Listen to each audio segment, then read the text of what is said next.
Hello students, welcome to EduCraft Academy. In today's class, we'll study about the search for DNA as genetic material. The search for DNA as genetic material means we want to find out that DNA is the genetic material. We want to find that DNA is the genetic material. Okay?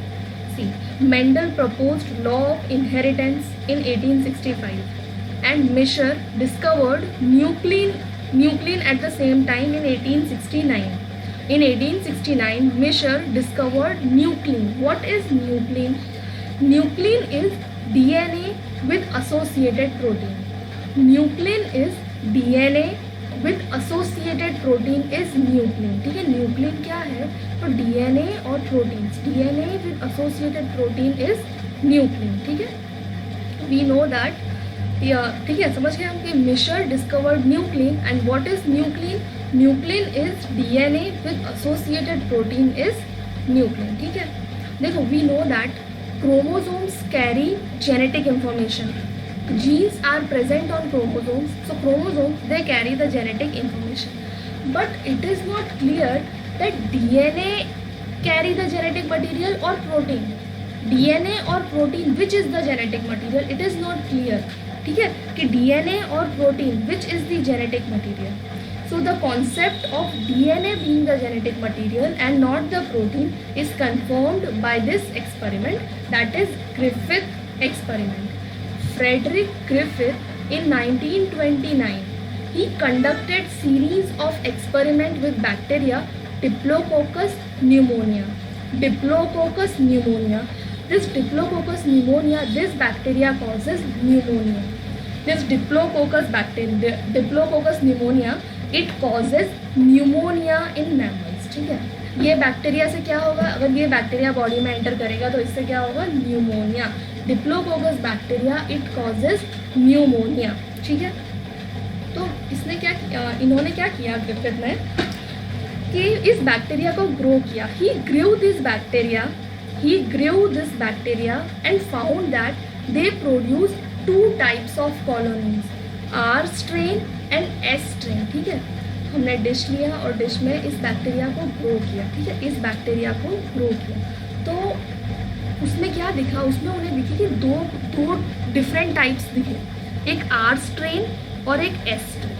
R strain और S strain. ठीक है, तो देखो जो S strain है ना, S strain it formed smooth shiny colonies as these bacteria had a mucus coat on their surface. ठीक है, जो S strain है उसने क्या किया? it formed smooth shiny colonies. ठीक है, smooth shiny colonies. देखो this is S strain, इसके ऊपर दिख रही है आपको smooth coating. Can you see this smooth coating? इसकी वजह से जो S strain है it formed smooth shiny colonies. ठीक है, smooth shiny colonies as these bacteria have a gelatinous smooth coat on their surface. ठीक है, इसके ऊपर ये स्मूथ कोट इसकी सरफेस पर है. और दूसरा जो था R strain, इट देखो यहाँ पर स्मूथ कोटिंग नहीं है. R strain इसके ऊपर स्मूथ कोटिंग नहीं है. अब स्मूथ कोटिंग नहीं है इसलिए रफ है. यहाँ पर स्मूथ कोटिंग है. ठीक है, स्मूथ कोटिंग है इसलिए स्मूथ है, और यहाँ पर स्मूथ कोटिंग नहीं है इसलिए रफ है. ठीक है, तो it form rough colonies as they did not have the coating and so the surface was rough and colony appeared dull. सीधी बात, जो रफ होगा तो वो डल, इतना वो डल दिखेगा, और जो स्मूथ होगा वो एकदम मस्त दिखेगा. ठीक है, तो this is S strain and this is R strain. S strain is smooth capsulated pneumococcus है. देखो कैप्सूल इसका मतलब ये जो S strain वाले बैक्टीरिया है इनके ऊपर कैप्सूल है. ये जो कैप्सूल है ना, ये क्या करता है? ये प्रोटेक्टिव कोटिंग बना देता है. ये जो कैप्सूल है it forms a protective coating. देखो ये जो कैप्सूल होते हैं ना, दे आर हाइड्रोफिलिक यानी वाटर लविंग. तो इससे क्या होता है कि ये प्रिवेंट करते हैं डिहाइड्रेशन. अब दे आर वाटर लविंग, तो क्या ये बैक्टीरिया डिहाइड्रेशन से मरेगा? बैक्टीरिया डिहाइड्रेशन से मरेगा? नहीं मरेगा, राइट. तो इस तरीके से ये बैक्टीरिया को मरने से बचा देते हैं. ठीक है, स्मूथ कोटिंग की वजह से जो कैप्सूल है they are hydrophilic. Hydrophilic means water loving, so it help the bacteria avoid dehydration and prevent water loss. ठीक है, समझ गए आप. कैप्सूल क्या करते हैं, they are hydrophilic, so they help the bacteria avoid dehydration and prevent water loss. ठीक है. सेकेंड काम क्या करते हैं कि they prevent the bacterial cell from injection and destruction by white blood cells. देखो वाइट, हमारी बॉडी में वाइट, ठीक है, हमारे ब्लड में वाइट ब्लड सेल्स प्रेजेंट है. वाइट ब्लड सेल्स क्या करेंगे, they will produce antibodies. They will produce white blood sales, they will produce antibodies which will fight with the antigens. What are antigens? Any foreign substance. ये तो bacteria है, तो bacteria these are the foreign substances. तो इनके against WBCs antibodies produce करेंगे. तो जो antibodies हैं, तो ये जो स्मूथ कोटिंग है, ये जो कैप्सूल है, ये कैप्सूल इन्हें एंटीबॉडीज से भी प्रोटेक्ट करेगा. ये कैप्सूल इन्हें एंटीबॉडीज से प्रोटेक्ट करेगा और एंटीबॉडीज इसे मार नहीं पाएंगे. अब यहाँ पर तो कैप्सूल नहीं है, तो ये प्रोटेक्शन नहीं है इसके पास, इसीलिए एंटीबॉडीज इन्हें किल कर पाएंगे. ठीक है, इसलिए एंटीबॉडीज इन्हें किल कर पाएंगे. तो आपको समझ में आ गया what is the function of capsule. The capsule prevents desiccation, that is dehydration of bacteria, as the capsule is hydrophobic, and it also helps to prevent phagocytosis by WBC. ठीक है, capsule prevents desiccation of bacteria, that is dehydration of bacteria, as the capsule is hydrophilic, and it also helps to prevent phagocytosis by WBC. ठीक है, तो अभी एक word होते हैं virulent and avirulent. What do you understand by virulent and what do you understand by avirulent? देखो, virulent मतलब disease causing organism, disease causing ability. ठीक है, कोई भी चीज़ विरुलेंट होगी, इसका मतलब अगर वो बैक्टीरिया बॉडी में एंटर हो गया तो उसे डिसीज कॉज हो जाएगी. ठीक है, तो दैट इज विरुलेंट. अगर कोई बैक्टीरिया बॉडी में एंटर हुआ और एंटीबॉडीज फाइट किया, वो foreign substance, any foreign substance is antigen, और एंटीबॉडीज उससे फाइट करेंगे और उसे किल कर देंगे, तो डिसीज कॉज होगी नहीं. तो the organism which does not cause disease is avirulent and the organism which cause disease is virulent. समझ गए आप, virulent और avirulent. तो अब बताओ इन दोनों में से कौन virulent है. यहाँ पर तो कैप्सूल प्रेजेंट है, एंटीबॉडीज फाइट कर पाएंगे नहीं. सो S strain is virulent, it is not destroyed by antibodies. This S strain is not destroyed by antibodies, so this is virulent. और ये R strain, इसके पास तो कैप्सूल नहीं है, इसलिए एंटीबॉडीज से डिस्ट्रॉय कर देंगे, इसीलिए R strain is avirulent. ठीक है, S strain is virulent. What is virulent? मतलब disease causing, and avirulent means disease is not caused by them. ठीक है, और S strain is smooth capsulated, capsule is present, pneumococcus cell, and it is rough non-capsulated. ठीक है, it forms smooth shiny colonies, it forms rough colonies, and so the colonies appear dull.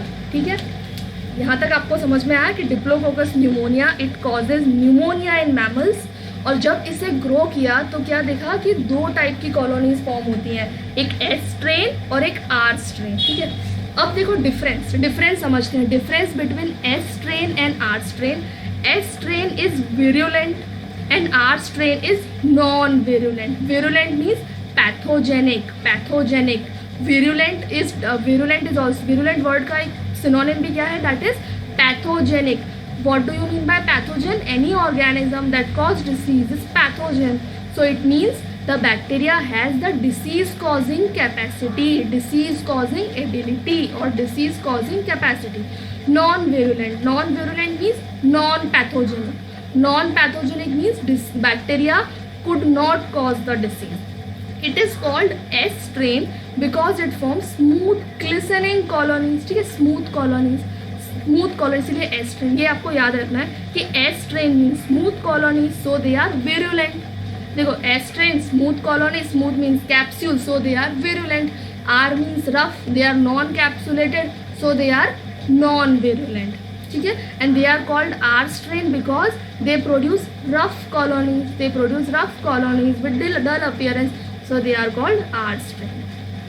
Third difference is they have a smooth polysaccharide coating and hence were called capsulated. Hence they are called capsulated. And जो coating है, capsule है, it protects them from the host defense. Host defense, that is antibodies produced by WBC. ठीक है?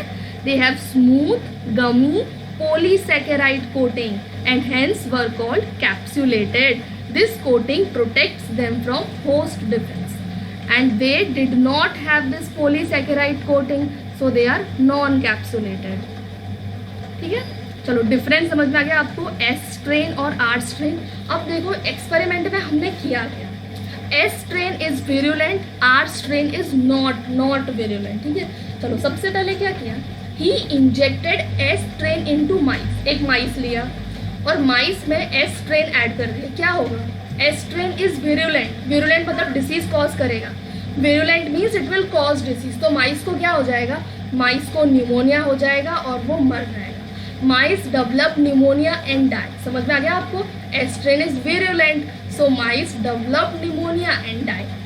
Second, he injected R strain. R strain is not virulent, it will not cause disease, so the mice did not get the disease and survived. ठीक है, S strain virulent है इसीलिए माइस को pneumonia हो गया और वो मर गया. R strain वो नॉन विरुलेंट है. R strain वो नॉन विरुलेंट इसलिए माइस को डिसीज नहीं हुआ और वो बच गया. थर्ड क्या किया, he injected heat killed S strain. मतलब एस स्ट्रेन को हीट से किल कर दिया. Heat killed S strain into mice. The mice did not get the disease and remained alive. Griffith killed bacteria by heating them and so became ineffective and could not kill mice. देखो heat killed S strain, heat killed S strain मतलब heat से उसे मार दिया. अब मरा हुआ क्या करेगा, राइट, वो तो मर चुका है इसलिए वो इनइफेक्टिव है, उसकी विरुलेंसी भी जा चुकी है, right.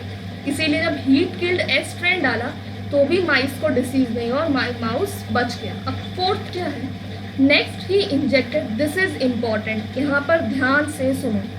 Next he injected a mixture of heat killed S strain along with live R strain. समझो, हीट किल्ड एस स्ट्रेन लिया और लाइव आर भी लिया. ठीक है, मतलब हीट किल्ड एस और लाइव आर. अब क्या हुआ, the mice suffered pneumonia and died. Mouse को निमोनिया हो गया और वो मर गया.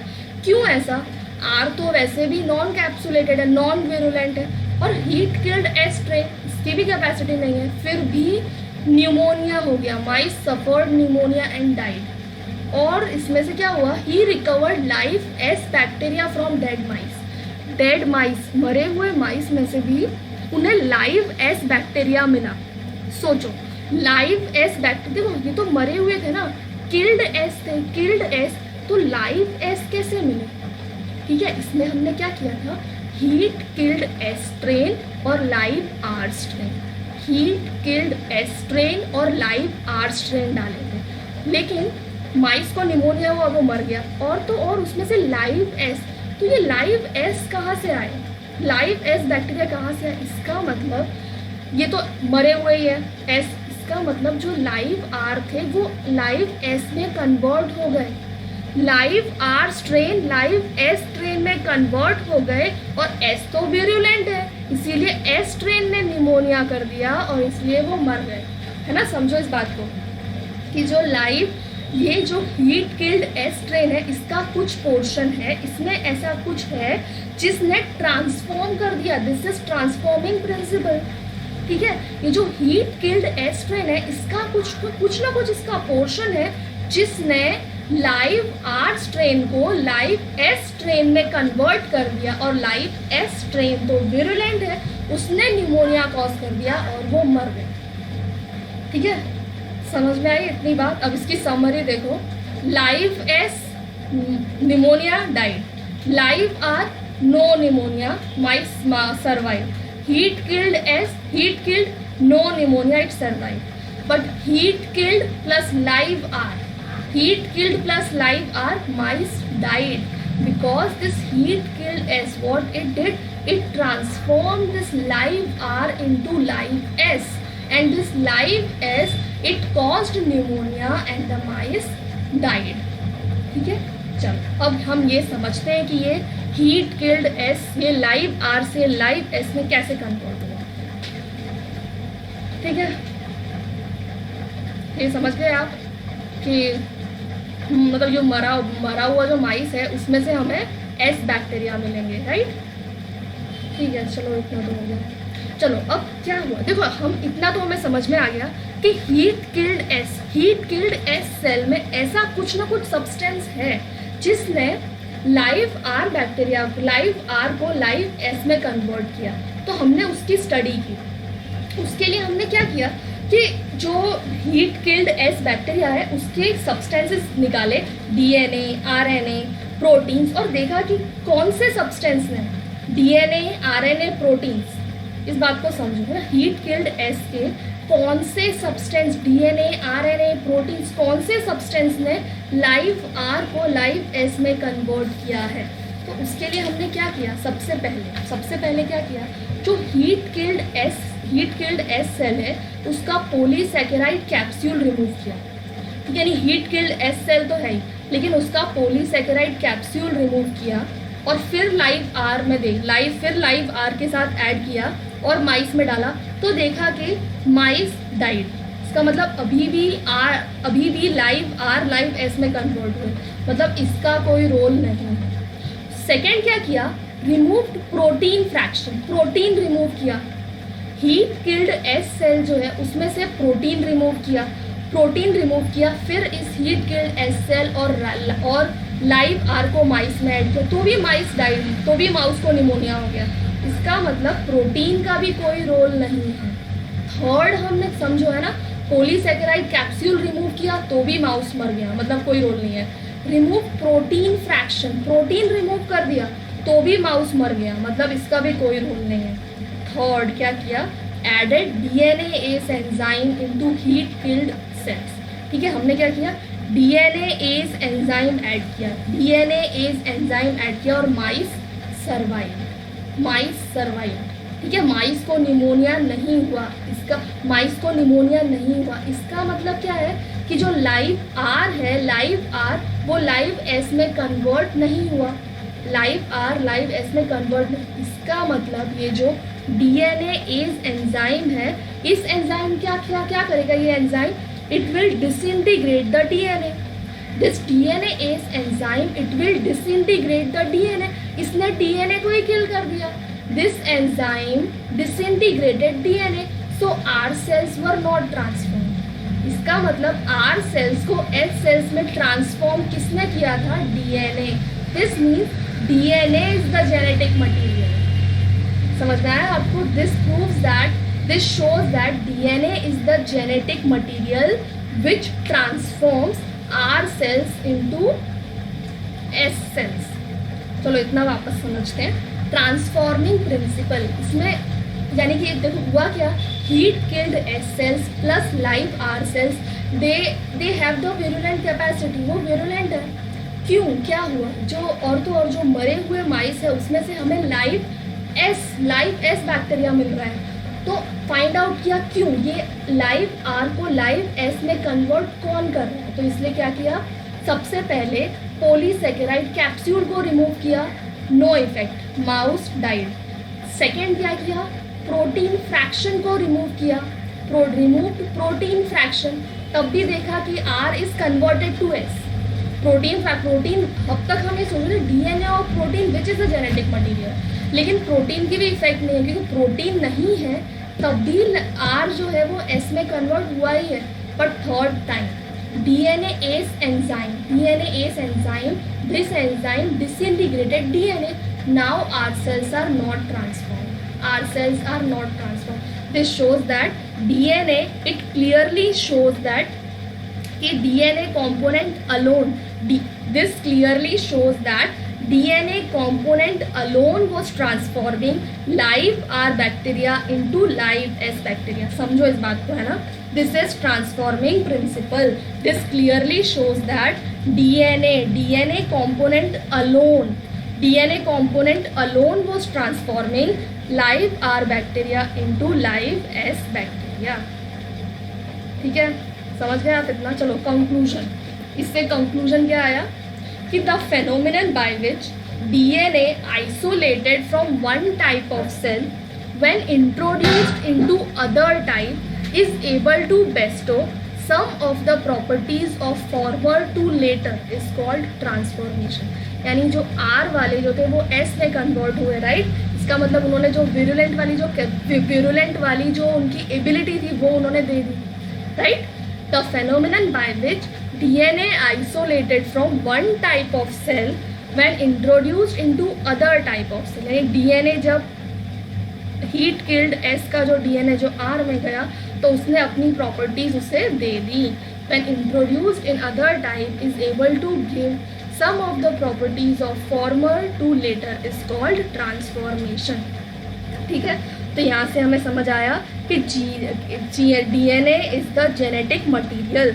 DNA is the genetic material and it is not destroyed by killing the cells by heat treatment. ठीक है, हीट ट्रीटमेंट से DNA मरते नहीं है. It is not, DNA destroy नहीं होते, हीट ट्रीटमेंट से DNA डिस्ट्रॉय नहीं होते.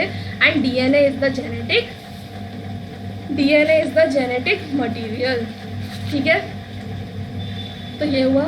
ठीक है, नेक्स्ट क्लास में हम इसके आगे का स्टडी करेंगे. ठीक है, चलो गुड बाय, टेक केयर. आप ये ग्रिफिथ एक्सपेरिमेंट स्टडी कर लेना. चलो गुड बाय.